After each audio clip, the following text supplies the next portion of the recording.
Hi everyone. We're right on 2 o'clock, so we'll get started. Welcome to my pop-up talk, which is about, I've called it Beyond Text Multimodal Literacy in the Era of AI.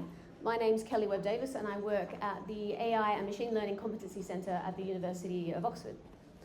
So my role a bit of background on me, which is relevant to the talk. My role is a business technologist, which sounds like a kind of nonsense term that no one kind of understands what it is. But our full job title we say is business technologist, which means AI consultant.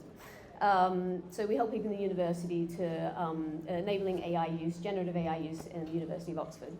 My academic background is in linguistics, and I spent about 6 years teaching English for academic purposes, so that's my pedagogical background. And my personal experience, which is relevant for the talk, is that I have ADHD and that I'm a minority language speaker. My second language is Welsh. I live in North Wales. My family speaks Welsh. So I want to start by not going directly into generative AI, but just talking about writing, because this is called Beyond Text. So why do we write? And I was thinking of like the main reasons we write. Of course, there are like multiple reasons why we write. You can come up with endless options, but I thought maybe the main ones are to communicate. We have information, we're trying to get that communication across to someone else. Also to record and transmit that information, so that's something that's quite special about writing, is that it gives us the ability to record and transmit the information across space and time. And also to think. So I hear this phrase, like writing is thinking, quite a lot. So that's one of the other reasons. It allows us to get our ideas down, to structure our ideas, to really examine them. But I want to examine those a little bit more closely and whether they're unique to the act of writing. So to communicate, of course, speech and sign, which are the natural forms of language, my linguistics background, speech and sign are the natural forms. They also do that. And often better, I say better because although they're kind of messy, there's a lot more information channels in speech and sign. So you get intonation, you get gesture, you get voice quality. There are a lot of things in speech that you can't encode into writing very well. And to record and transmit information, this was the domain of writing. I think this was the sort of main benefit of writing for millennia. But now, technological advancements allow us to do that in speech and sign. We can record audio, we can listen to audio, we can record video for sign language, we can watch it. So that's no longer only the domain of writing. And to think, this is kind of the reason why that phrase, writing is thinking, makes me kind of a bit uncomfortable, is because people think in different ways. And also there are hundreds of millions of illiterate people on the planet. It doesn't mean they can't think. It doesn't mean they're not intelligent or insightful. I don't think you necessarily need writing for thinking. It helps a lot of people. For some people, it acts as a barrier to thinking. And I'll speak more on that later. But essentially, writing is language technology. Ever since it was, cuneiform on clay tablets, all the way up to AI in spell check, writing has always been technology. And it's been disruptive. I mean, we have the printing press. Writing changes us and it changes society. Thinking of generative AI as an extension of that, AI is a language-based technological development. So it's based on LLMs, which are large language models. The reason it works the way it does is because of the statistical semantic relationships in language, is why it does what it does.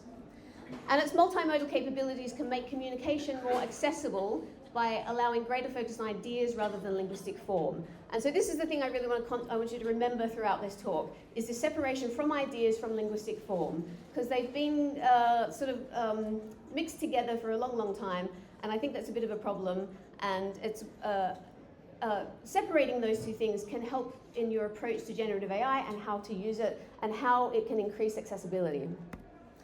So this is one example that I found back when, you probably can't see from the back, but this tweet is from 2022, 1st of December 2022, so right after ChatGPT 3.5 was released.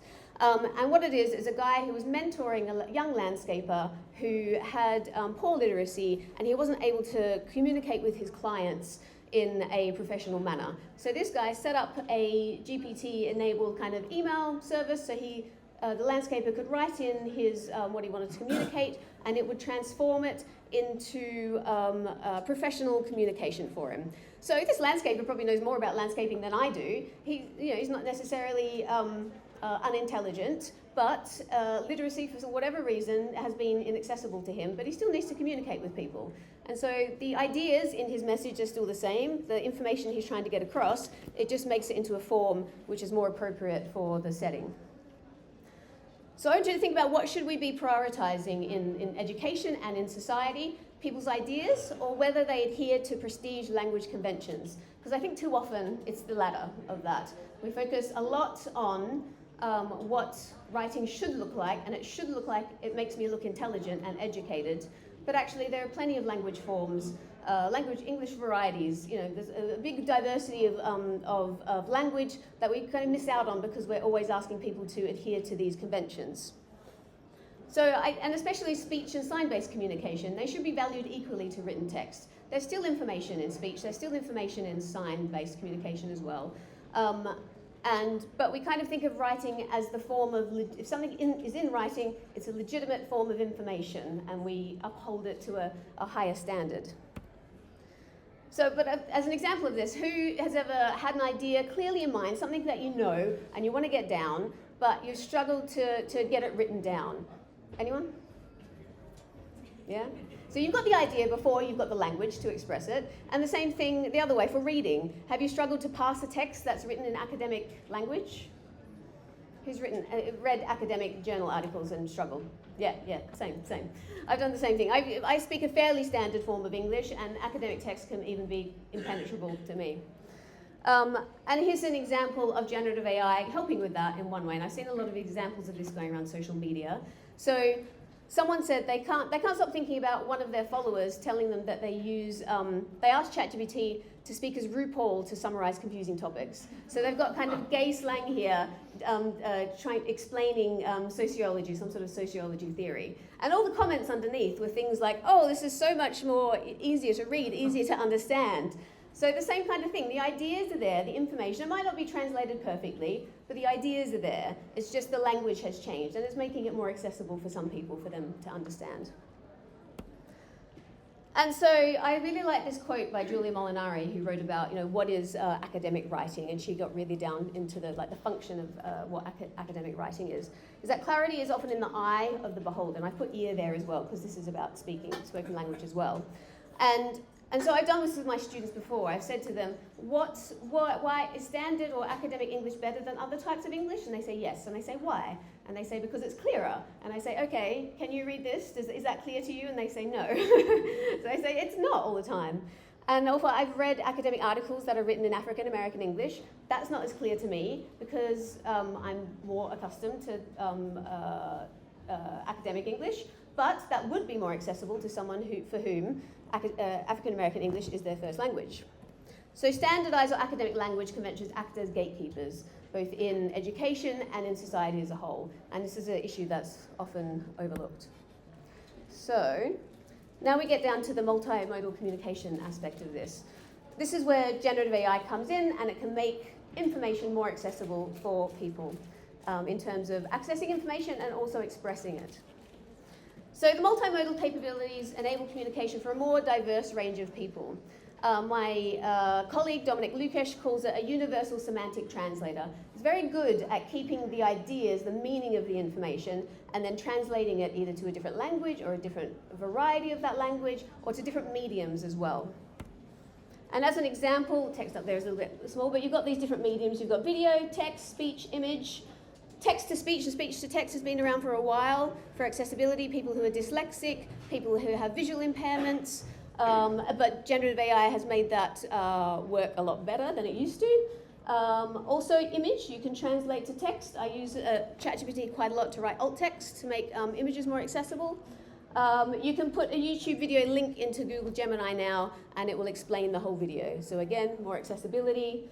And text to text, you can translate a language, you can translate from plain English to academic English. There's a bunch of different ways that you can make information more accessible if you embrace multimodal.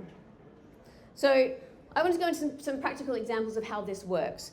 If you try and divorce the meaning and the information from the language style, for me, this is how my writing process has changed now that I've been using generative AI. So my ADHD means I struggle with the writing for multiple reasons. For a long time I was undiagnosed and thought writing was just supposed to be that hard, but maybe it's not. Maybe my mind just works differently. I have a different neurotype from a lot of people. So I use speech to text in ChatGPT or some other programs just to kind of dump out all my information, because my brain works so fast. All that information, all those ideas are there. They're just going really quickly. And if I try and write them down, especially if I try and phrase them academically, I just get stuck. All the ideas stop, because I'm focusing so much on the phrasing that those ideas just can't come out. So for me, writing is a barrier in that way. So if I can just use speech to text, get it all out, and then get AI to rewrite that into academic style, it also stops me kind of being a perfectionist and trying to rephrase it in the way that it's meant to look like. So there's a bunch of different ways. It makes it, but again, I don't feel bad about using it in that way, because the ideas, the intellectual ideas behind that are still mine. I'm just using it for what I call language adjustment. And in class, here are some suggestions for classrooms. A little bit, I'll talk through these. So some things you might be able to do in a class to rethink writing processes as a whole is to encourage sort of visual mapping maybe, or audio notes, or recorded discussions before they start with a traditional writing. So I do this with my colleagues. We've got a big project to work through. My colleagues also have ADHD, weirdly. We will just hold a Teams meeting, and we will put the transcription on, and all of our discussion, back and forth, bouncing off each other, that's all information. It's all useful, and I just use that transcript as a big information dump, and I'll put it into ChatGPT and get it to structure that information. So in classrooms, also translanguaging also is something that can be implemented in this. So you can create spaces where students can brainstorm with their full linguistic repertoire. They can use different languages, they can use different dialects or colloquial vocabulary, whatever they find they cognitively function better in when they're thinking of the ideas, when they're doing the creative, the intellectual work. And also, this doesn't mean that they don't need any skills at all.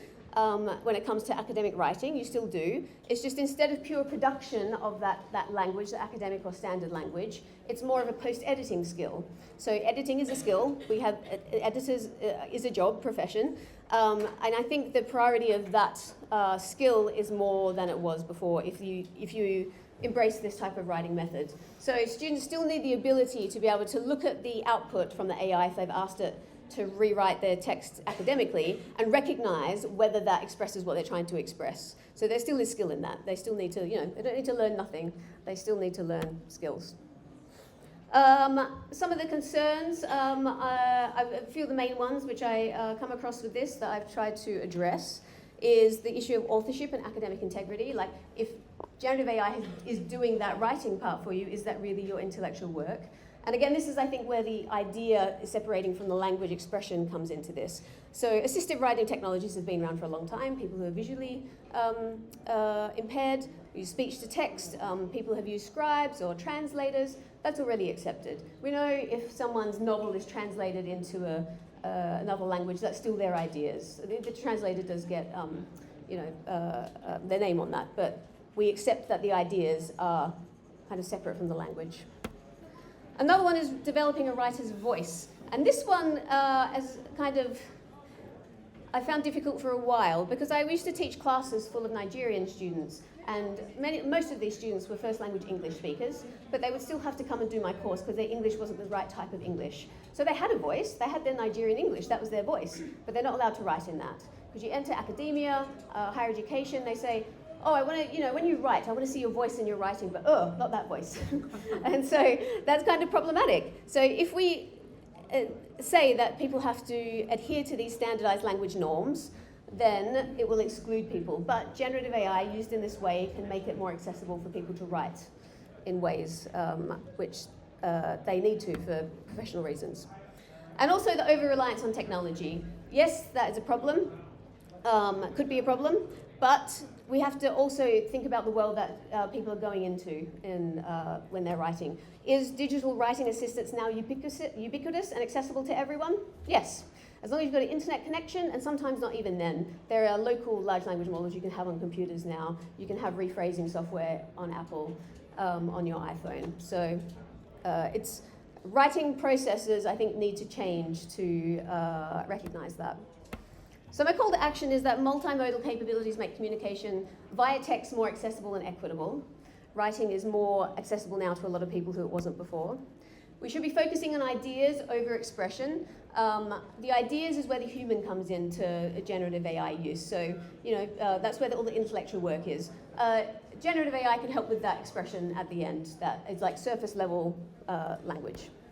And also experiment with multimodal writing methods yourself. Maybe you're a writing teacher because writing came more easily to you, but you can't expect that the process that worked for you will work for everyone. So experiment, and your students can experiment as well. If you want to know more about this, I'll be on the panel at the Oxford University Press Signature event tomorrow in the Pentland Auditorium at 5 o'clock. Thanks.